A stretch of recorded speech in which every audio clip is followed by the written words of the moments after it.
Auzubillahiminash-shaitanir-rajim. Bismillahir-rahmanir-rahim. Assalamu alaikum dear students. Welcome back to Study with Awan. ENG 5 to 4 का lecture 37 है social media and critical discourse analysis. Social media as a communicative paradigm. According to Husranvik, the nature, location, and dynamics of discursive power in social media are broadly speaking the participatory web is fluid, changeable, and non-static. अच्छा जी, यहाँ पे खसरानविक का concept बताया गया है कि उनके मुताबिक जो सोशल मीडिया की पावर है वो फ्लूइड है, यानी कि वो हर वक्त बदल रही होती है, स्टैटिक नहीं है, यानी कि फिक्स नहीं होती है, और लोगों के पास भी पावर होती है कि वो कंटेंट बना सके और शेयर कर सके. अच्छा, सोशल मीडिया को डिफाइन कैसे करेंगे? Social media refer to the use of web based and mobile technologies to turn communication into interactive dialogues, यानी कि मोबाइल टेक्नोलॉजी और वेब बेस्ड टेक्नोलॉजीज का यूज़ करते हुए कम्युनिकेशन को इंटरेक्टिव डायलॉग में कन्वर्ट करने का नाम है सोशल मीडिया. यानी सोशल मीडिया ऐसी ऐप्स होती हैं, ऐसी वेबसाइट्स होती हैं जिनसे लोग कंटेंट बनाते हैं, शेयर करते हैं और एक दूसरे से इंटरेक्ट करते हैं, जैसे Facebook, Instagram, Twitter, WhatsApp, Telegram हो गया. अब यहाँ पे खसरानविक के मुताबिक सोशल मीडिया जो है ना, social media by the communicative affordances they provide at intersection of mass and interpersonal communication.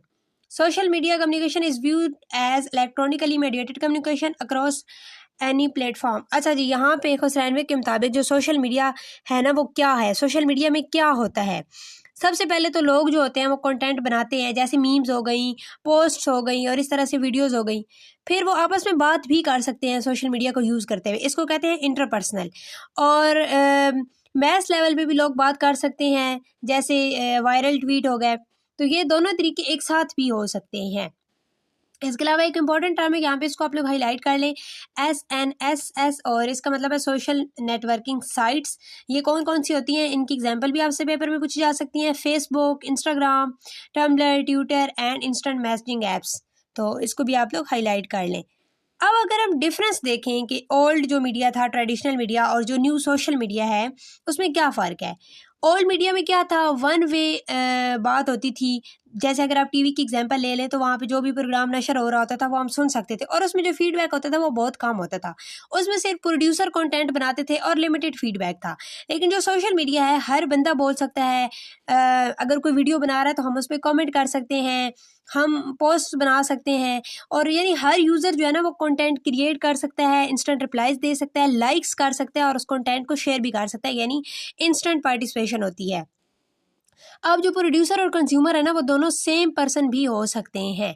तो ये आपसे पूछा जा सकता है कि ट्रेडिशनल मीडिया और सोशल मीडिया का आपस में मुवाजना करें और इसमें प्रोड्यूसर और कंज्यूमर का क्या रोल पहले था और अब क्या है. सोशल मीडिया का जो असल पॉइंट है ना वो अब क्या है, पार्टिसिपेशन प्लस इंटरेक्शन. ठीक है. अब जैसा कि लोग जो है ना वो सिर्फ सुनते नहीं हैं, वो बोलते भी हैं, वीडियोस बनाते हैं, रील्स शेयर करते हैं. अच्छा, अगर टीवी के बजाय हम रेडियो के एग्जांपल ले तो वहाँ पे सिर्फ सुन सकते थे ना, बाद में फिर टीवी, और अब तो इंटरनेट का दौर है, हर चीज़ की वीडियो बन सकती है, शेयर हो सकती है. डिस्कर्सिव पावर का मतलब होता है कि पहले जो मीडिया का असर था ना वो सिर्फ टीवी या न्यूज़पेपर में था, अब सोशल मीडिया पर हर शख्स अपनी बात वायरल कर सकता है. जैसे एक छोटी सी वीडियो वायरल हो गई, उसमें पब्लिक ओपिनियन था और या कोई पॉलिटिक्स की बात थी, और उसने फिर असर डाला. एक पब्लिक ओपिनियन जो है वो हम अब जब शेयर करते हैं तो वो फिर पॉलिटिक्स पे भी असर डाल सकता है. जैसे कोई हुकूमत ने नई पॉलिसी बनाई है, कोई नया रूल बनाया, फिर उस पर लोग वीडियोस बनाते हैं, या कोई गलत इकदाम उठा लिया तो उस पर भी लोग वीडियोस बनाते हैं, ट्वीट्स करते हैं, मीम्स बनाते हैं, और जो है वो यानी लोगों में अवेयरनेस फैल जाती है इस तरह से. इसके अलावा सोशल मीडिया का जो कंटेंट है वो किस तरह से लोगों की राय बदल सकता है, और किस किस्म के लफ्ज़ यूज़ होते हैं, और किस किस्म की आइडियोलॉजीज़ जो हैं वो प्रमोट हो रही होती हैं. सोशल मीडिया एंड क्राइटिक आपसे पेपर में पूछा जा सकता है. According to definition of Oxford dictionary, what is web 2.0? तो इसकी डेफिनेशन को हाईलाइट कर लें. Web 2.0 is the second stage of development of internet, characterized specially by the change from static web pages to dynamic और user generated content and the growth of social media. Web 2.0 Oxford के मुताबिक internet का वो दौर था जहाँ पे जो वेबसाइट्स थी ना वो सिर्फ फिक्स नहीं थी, स्टैटिक नहीं थी, बल्कि यूज़र ख़ुद भी कंटेंट बना सकते थे, और सोशल मीडिया का जो इस्तेमाल है वो ज़्यादा होता था, और उसमें लोग सिर्फ कंटेंट को देखते नहीं थे, वो लिखते भी थे, बनाते भी थे और शेयर भी करते थे. अब जो है वो पावर किसके पास है? The dynamic of the communicative power has changed for the benefits of ordinary text content producer. पहले ना जब न्यूज़पेपर या टीवी का दौर था तो पावर जो है ना वो सिर्फ न्यूज़पेपर या टीवी के पास ही होती थी, लेकिन अब जो है वो हर आम शख्स के पास ताकत है। यानी वो ट्वीट कर सकता है, सोशल मीडिया पे अपनी राय का इज़हार करने के लिए रील्स बना सकता है, वायरल कंटेंट क्रिएट कर सकता है। और लेकिन कुछ स्कॉलर ने इस पे भी क्रिटिसिज्म किया है। उन्होंने किस तरह से इसको क्रिटिकली देखा, आइए देखते हैं। सबसे पहले हमारे पास मार्क्सिस्ट व्यू है। मोस्ट इंपॉर्टेंट क्वेश्चन है, for a Marxist perspective this is based on exploitation of users unpaid labour. इसका क्या मतलब है? इसका ये मतलब है कि लोग जो है ना वो बगैर पे के, बगैर तनख्वाह के कंपनीज के लिए काम कर रहे हैं। किस तरह? जब हम फ्री में वीडियोस बनाते हैं, अपनी फोटोज डालते हैं, पर्सनल इन्फॉर्मेशन शेयर करते हैं, तो सोशल मीडिया की जो कंपनीज होती हैं ना वो इससे पैसा कमा रही होती हैं एड्स के जरिए। हमारी वीडियोस पे जब एड चल रहे होते हैं तो ये जिस प्लेटफॉर्म पे हम वीडियोस अपनी अपलोड कर रहे हैं उस इंस्टाग्राम को फ़ायदा हो रहा होता है, उस प्लेटफॉर्म को फ़ायदा हो रहा होता है।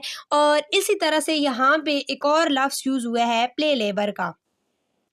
प्लेबर का मतलब है प्ले प्लस लेबर यानी प्लेबर, और इसका ये मतलब है कि लोग जो है ना वो इंजॉय भी करते हैं और मेहनत भी करते हैं, लेकिन बगैर तनख्वाह के वो काम कर रहे होते हैं। जैसे अगर आप कोई रील्स बनाते हो, उस पर घंटों लगते हैं, फिर फॉलोअर्स हम बनाने के लिए इतनी मेहनत करते हैं, लेकिन जो पैसा है ना वो फेसबुक या इंस्टाग्राम ही कमा रहे होते हैं। इसी तरह से जो टारगेटेड एड्स और यूज़र एक्सप्लॉयटेशन होती है, यानी जितने ज़्यादा आप सोशल मीडिया ऐप यूज़ करते हो उतने ज़्यादा आपका डेटा कलेक्ट होता है, उस डेटा से आपको स्पेसिफिक एड्स दिखाई जाते हैं, और यानी आप खुद प्रोडक्ट भी बन गए हो और कंपनीज आपको फ्री में यूज़ कर रही हैं। एक और टर्म है यहाँ पे प्रीज्यूमर्स, इसको हाईलाइट कर लिए। Prosumer seems to enjoy that they are doing and are willing to devote long hours to it for no pay. ये भी वही बात हो रही है कि हम यहाँ पे घंटों लगाते हैं विदाउट पे के। इसका मतलब है प्रोड्यूसर का जो लफ्ज़ है इसका मतलब है कंज्यूमर, प्रोड्यूसर प्लस कंज्यूमर। यहाँ पे प्रोज्यूमर वर्ड है ना, तो इसका जो रूट वर्ड है वो है प्रोड्यूसर प्लस कंज्यूमर। अब इसका ये मतलब है कि आज का जो यूज़र है ना वो सिर्फ देखता नहीं है, वो कंटेंट प्रोड्यूस भी करता है और कंज्यूम भी करता है। आप एक पोस्ट लाइक करते हो, पोस्ट को खुद शेयर भी करते हैं। कॉरपोरेशन और तनकीद, यानी कि कहने को तो सोशल मीडिया जो है वो डेमोक्रेटिक है, मतलब हर कोई इस पे बोल सकता है, लेकिन जो असल में ना ज़्यादातर जो प्लेटफॉर्म्स हैं वो कॉरपोरेट कंपनीज ओन करती हैं, और ये जो है ना वो प्रॉफिट बनाने के लिए हमारे कंटेंट को यूज़ कर रही होती हैं। वो इसी तरह से प्लेटफॉर्म डिज़ाइन किए गए होते हैं, लेकिन इसके बावजूद इसमें कुछ पॉजिटिव पॉइंट्स भी हैं, पॉजिटिव रोल भी है सोशल मीडिया का। जैसे कुछ पॉजिटिव पॉइंट्स इसके इस तरह से हैं कि आवाम को नए आइडियाज़ शेयर करने का मौका मिल सकता है, उनके पास एक प्लेटफॉर्म है, वहाँ पे वो अपनी राय का इज़हार कर सकते हैं। ग्रास रूट लेवल पे लोग इंगेज होते हैं, हर किसी को बोलने का मौका मिलता है, स्पेशली यूथ को। इसी तरह से हर जगह का जो पॉलिटिकल और सोशल सिस्टम है ना वो डिफरेंट होता है, इसलिए सोशल मीडिया का असर भी हर सोसाइटी में डिफरेंट होता है। तो ये स्पेशली जो क्रिटिसिज्म है ना वो आपने याद रखना है इस टॉपिक में से कि इस पर क्या क्रिटिसिज्म हुआ था, और मार्क्सिस्ट व्यू मोस्ट इंपॉर्टेंट है। और इसके अलावा ये जो टर्म थी प्रोज्यूमर और एक और टर्म मैंने बताई है, तो ये आपने ये याद रखनी है। नेक्स्ट टॉपिक है हमारे पास social media critical studies, SMCDs। ये एक नया तरीका है सोशल मीडिया कंटेंट को समझने के लिए, उसको एनालाइज करने के लिए और उस पर तनकीद करने के लिए, CDA के अंदाज में, लेकिन सोशल मीडिया के कॉन्टेक्स्ट में। सबसे पहले तो CMC क्या होता है, हाईलाइट कर ले। CMC stand for computer mediated communication, जैसे ईमेल्स हो गई, WhatsApp, Facebook messenger, zoom chats वगैरह। अब पहले जो मैस मीडिया स्कॉलर थे ना वो इन चीज़ों को इग्नोर करते थे, क्यों? क्योंकि उनको लगता था ये पर्सनल कम्युनिकेशन है, ठीक है। तो ये पेपर में आपसे ऐसे पूछा जा सकता है कि पहले जो स्कॉलर्स हैं वो CMC को इग्नोर क्यों करते थे। अकॉर्डिंग टू खजरानविक, initially computer mediated communication, emails and instant message protocols was largely ignored by mass media scholar as it resemble interpersonal communication. While linguists took an interest in analyzing such data by bringing in their tradition of analyzing interactions, it's not surprised that many studies on CMC have tried to adopt research method of conversational analysis and interactional socio-linguist. However, there is emerging literature which foregrounded discursive practices as a central focus of discourse analysis in social media. फिर इसमें जो linguist थे उन्होंने focus किया ऐसे platform पे, उन्होंने conversational analysis और सोशल लिंग्विस्टिक के टूल को यूज़ किया ताकि वो ये अंडरस्टैंड कर सकें कि लोग ऑनलाइन किस तरह से बातचीत करते हैं। अब सवाल ये पैदा होता है कि एसएम और सिटीज़ का फोकस क्या होता है। एसएम और सिटीज़ का कहना ये है कि हमें सिर्फ जो टेक्स्ट होता है ना, पोस्ट हो गई या ट्वीट्स हो गई, उन्हें नहीं देखना, बल्कि हमें ये भी देखना है कि उन लोगों के जो एक्शंस हैं उनका मकसद क्या और उसके पीछे सोच क्या है। इस चीज़ को भी सीडीए एनालाइज करता है, यानी लोग किस सोशल ग्रुप से बिलोंग करते हैं और लोग जो है वो किस मकसद के लिए लिख रहे हैं और उनका जो कंटेंट है वो उनके कल्चर या सोसाइटी का क्या इमेज देता है। फॉर एग्जांपल हम सोशल मीडिया पे एक पोस्ट देखते हैं और उसमें एक औरत के बारे में लिखा गया है कि एक औरत जो है वो किस तरह से सोसाइटी में अपना रोल प्ले करती है। अब जो हमें सिर्फ ये नहीं देखना कुछ टेक्स्ट में बात क्या हो रही है, मे बी वहाँ पे जो टेक्स्ट लिखा गया है हम उससे एग्री ना करते हैं, क्योंकि जो लिखने वाला है उसका और हमारा कल्चर डिफरेंट हो सकता है, हम दोनों डिफरेंट सोसाइटी से बिलोंग कर रहे हो सकते हैं, हमारा जो बैकग्राउंड है, हमारी जो एजुकेशन है उसमें डिफरेंस हो सकता है। तो इन सब चीज़ों को सीडीए ऑब्जर्व करता है। ठीक है, traditional CDA versus MS CDs. अब जो ट्रेडिशनल सीडीए है ना उसमें फॉर्मल टेक्स्ट को और मीडिया को, न्यूज़पेपर वगैरह को उस पर फोकस होता है, पावर पे फोकस होता है, आइडियोलॉजीज पे फोकस होता है, मीडिया प्रोड्यूसर, कंज्यूमर सिस्टम, ये सारी चीज़ें इंपॉर्टेंट होती हैं। सीडीए इन चीज़ों का एनालाइज करता है। लेकिन जो एसएमसीडीज है ना, social media critical discourse studies, उसमें क्या होता है कि सोशल मीडिया की जो पोस्ट्स हैं उन्हें एनालाइज किया जाता है। तो ये डिफरेंस आपसे पेपर में पूछा भी जा सकता है, सिंपल सी बात है। ट्वीट्स को एनालाइज किया जाता है, चैट्स को देखा जाता है, यूजर्स पे फोकस होता है कि लिखने वाला है कौन, एक्शंस पे फोकस होता है कि वो क्या मैसेज कन्वे करना चाह रहा है, किस सोशल ग्रुप से वो बिलोंग करता है, कॉन्टेक्स्ट को समझा जाता है, यूजर बिलीव्स और बिहेवियर्स भी इंपॉर्टेंट होते हैं। तो ये डिफरेंस आपने याद रखना है। फिर यहाँ पे बार्टन और ली का कॉन्सेप्ट बताया गया है, we need to both closely look at the text and to observe user lives and believes about what they do with their online writing and emerging trends of research in CMC has started to move away from his mainstream calling for a shift to focus on the social as the point of explication, foregrounding society over technology in explications। अच्छा जी, यहाँ पे क्या बात हो रही है, foregrounding society over technology का ये मतलब है। अच्छा, बार्टन और ली का बेसिकली कहना ये था ना कि हमें सिर्फ जो लिखा हुआ टेक्स्ट होता है वो नहीं देखना, बल्कि हमें यूज़र की जो सोच है, उसके जो बिलीव्स हैं उनको भी समझना है। जैसे अगर एक बंदा जो है वो बहुत हार्श किस्म की पोस्ट कर रहा है किसी भी टॉपिक के बारे में, जैसे मैंने वुमेन की एग्जांपल दी, इसी के बारे में वो बहुत हार्श किस्म के अल्फाज का इस्तेमाल कर रहा है, तो हमें सिर्फ उसके अल्फाज भी तनकीद नहीं करनी। आपने देखा होगा ऐसी जो पोस्ट होती है उनके कॉमेंट सेक्शन में धड़ाधड़ लोग जो है उस पर क्रिटिसिज्म कर रहे होते हैं कि नहीं ऐसा नहीं है, ऐसा नहीं है, और बाज़ औक़ात तो बहुत वो भी उससे भी ज़्यादा हार्श किस्म के अल्फाज यूज़ कर रहे होते हैं। तो हमें ना उसकी पहले नीयत को समझना है और उसके मतलब ज़रूरी नहीं है कि जो हम समझ रहे हैं उसके कहने का मतलब वो हो, मे बी वो अपना कोई एक्सपीरियंस शेयर कर रहा हो। Foreground in society over technology का ये मतलब है, ये आइडिया बेसिकली ये कहता है कि जो टेक्नोलॉजी है यानी सोशल मीडिया है उसको समझने के लिए ना सिर्फ ऐप या टूल देखना काफ़ी नहीं होता, बल्कि सोसाइटी यानी जिसमें ये यूज़ हो रहे हैं उसको भी समझना ज़रूरी होता है। मे बी हम जो है वो व्हाट्सएप को जिस तरह इनफॉर्मल चैट्स के लिए भी यूज़ कर रहे होते हैं, लेकिन कुछ ऐसी भी कंट्रीज़ होंगी जहाँ पे ये एक फॉर्मल प्लेटफॉर्म के तौर पे यूज़ होता होगा, जिस तरह हम लोग स्काइप को यूज़ करते हैं, टीम्स को यूज़ करते हैं, मीट को यूज़ करते हैं। तो ये वाले जो प्लेटफॉर्म्स हैं मे बी किसी कंट्री में ये इनफॉर्मल चैटिंग के लिए यूज़ होते हो, तो हमें इसमें सोसाइटी का भी बहुत अहम रोल होता है। हर सोसाइटी के जो लोग होते हैं ना वो अलग तरीके से यूज़ कर रहे होते हैं। ऑनलाइन पब्लिक स्फेयर क्या होता है, इंपॉर्टेंट क्वेश्चन है, पेपर में ये भी आपसे पूछा जा सकता है।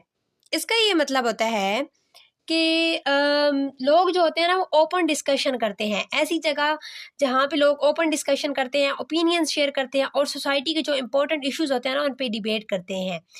अब जो CMCDs है ना वो ये देखता है कि ये ऑनलाइन जगह लोगों की सोच, कल्चर और सोशल कॉन्टेक्स्ट को कैसे इफेक्ट करती है, उनके सोशल कॉन्टेक्स्ट से कैसे इफेक्ट होती है। SMCDs डिमार्केशन का मतलब होता है लिमिटेशन, हदूद आप कह सकते हैं।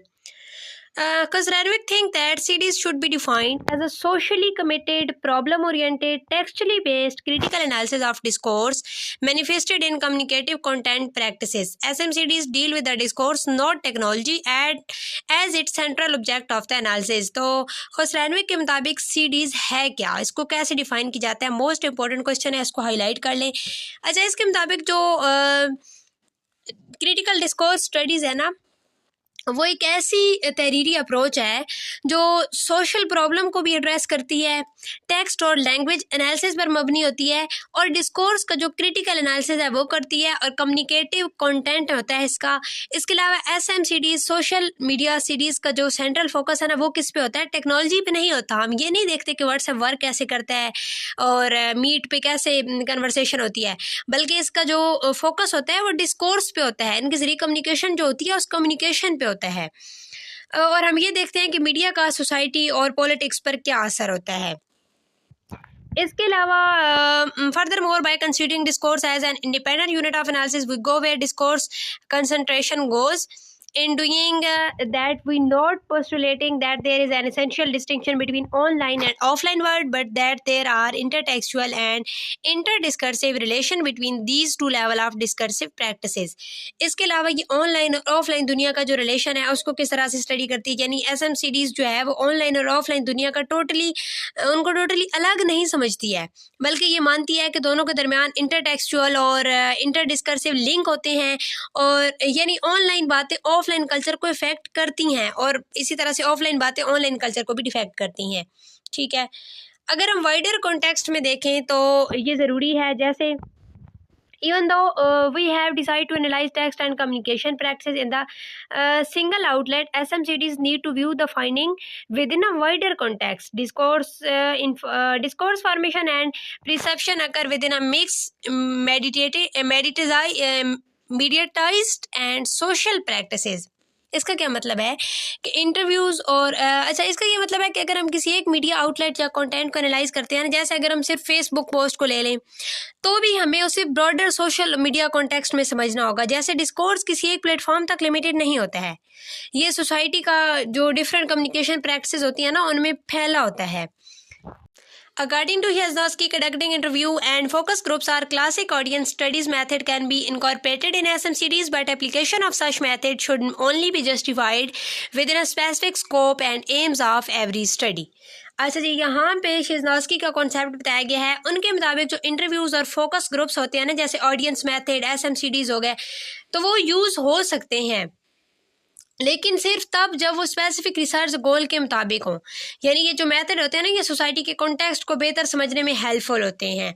नेक्स्ट, मल्टी मॉडल एनालिसिस के बारे में बताया गया, उनका क्या रोल होता है। Multimodal analysis can also be important to analyse non verbal communication such as tagging, likes, annotation, sharing, hyperlinking etcetera. इसको हाईलाइट कर ले। मल्टी मॉडल एनालिसिस में कौन कौन से कम्युनिकेशन टूल्स होते हैं, टैग्स होते हैं, और likes, tags, share, emojis, hyperlinks, तो ये नॉन वर्बल एलिमेंट्स होते हैं, और उनका भी एनालिसिस जो है वो मल्टी मॉडल एनालिसिस के ज़रिए ही होता है।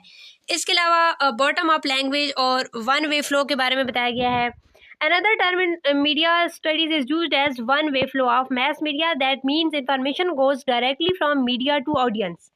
वन वे फ्लो का मतलब होता है कि मीडिया से डायरेक्ट मैसेज ऑडियंस तक जाता है, यानी ऑडियंस सिर्फ रिसीव करती है, रिस्पॉन्स नहीं देती।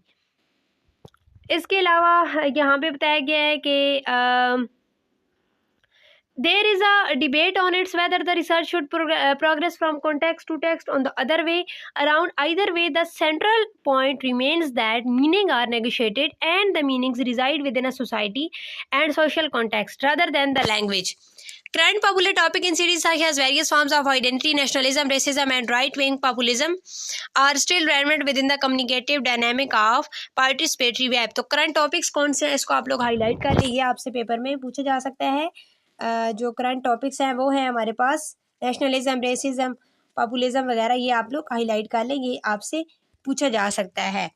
अच्छा जी, यहाँ पे ये बात हो रही है कि खुदरैनविक ने कहा कि हम ये डिबेट कर सकते हैं कि रिसर्च जो है ना वो कॉन्टेक्स्ट स्टार्ट होकर टेक्स्ट से, यानी कॉन्टेक्स्ट से स्टार्ट हो गया टेक्स्ट से, लेकिन असल बात यह है कि जो मीनिंग है ना वो सोसाइटी और कॉन्टेक्स्ट में डेवलप होता है, सिर्फ लैंग्वेज में नहीं होता। ठीक है, यानी हर सोसाइटी में किसी भी टेक्स्ट का डिफरेंट मतलब हो सकता है। अब जो पॉपुलर टॉपिक्स हैं इनके हवाले से भी क्वेश्चन आ सकता है, और इन सब के लिए ना सोशल मीडिया डिस्कोर्सेज का तज्जिया ज़रूरी है इन सारे टॉपिक्स को समझने के लिए। तो ये था हमारा आज का लेक्चर। मिलते हैं नई वीडियो में नए टॉपिक के साथ। दुआ में याद रखिएगा। अल्लाह हाफ़िज़।